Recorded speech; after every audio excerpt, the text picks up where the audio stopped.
দ্বিপাক্ষিক আলোচনা চাইলে কানাডাকে নিয়ে অসম্মানজনক মন্তব্য বন্ধে প্রেসিডেন্টের প্রতি আহ্বান জানালেন দেশটির নতুন প্রধানমন্ত্রী মার্ক কার্নি। ব্রিটেন সফরে এক সংবাদ সম্মেলনে কথা বলেন তিনি। ট্রাম্পের বাণিজ্য যুদ্ধের মাঝে মিত্রদের সঙ্গে সম্পর্ক করতে ফ্রান্স ও ব্রিটেন সফরে যান Carney.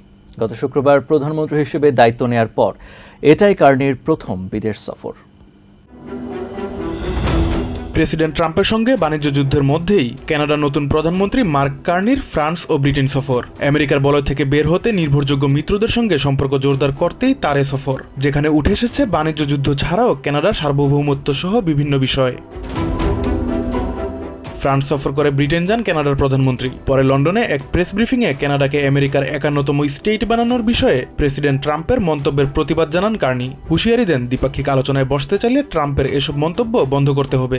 We've called out those comments. They're disrespectful. They're not helpful. And they need to stop before, and they will have to stop before we sit down and have conversation about our broader partnership with the United States.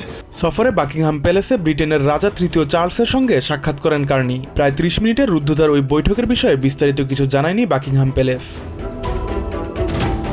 এরপর Downing স্ট্রিটে British প্রধানমন্ত্রী কিয়ার স্টারমারের সঙ্গে বৈঠক করেন Carney. বৈঠকে নিজেদের নৈতিক মূল্যবোধ অভিন্ন জানিয়ে কার্নি বলেন এই ঐতিহাসিক সম্পর্ক এগিয়ে নিতে চায় কানাডা।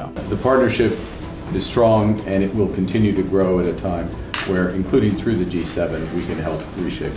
এর আগে ফ্রান্সের প্রেসিডেন্ট ইমানুয়েল ম্যাক্রোর সঙ্গেও বৈঠকে দ্বিপাক্ষিক সম্পর্ক জোরদারের ওপর গুরুত্ব আরোপ করেন Carney.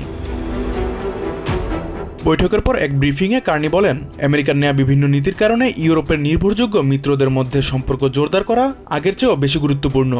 Canada is a reliable, trustworthy and strong partner of France, which shares our values and lives them through action. During this age, এ সময় বিভিন্ন দেশের ওপর আমেরিকার শুল্ক আরোপের সমালোচনা করেন president Macron. Je crois que l'un et l'autre nous croyons en effet আমরা উভয়ই বিশ্বাস করি আন্তর্জাতিক নিয়মকে সম্মান করে বাণিজ্য করা প্রত্যেকের সমৃদ্ধির জন্য ভালো। এটি অবশ্যই শুল্কের চেয়ে বেশি কার্যকর। শুল্ক আরোপে মুদ্রাস্ফীতি বাড়ে ও উৎপাদন ব্যাহত হয়। crée de l'inflation et Fuad Hasan, TVN 24 news desk.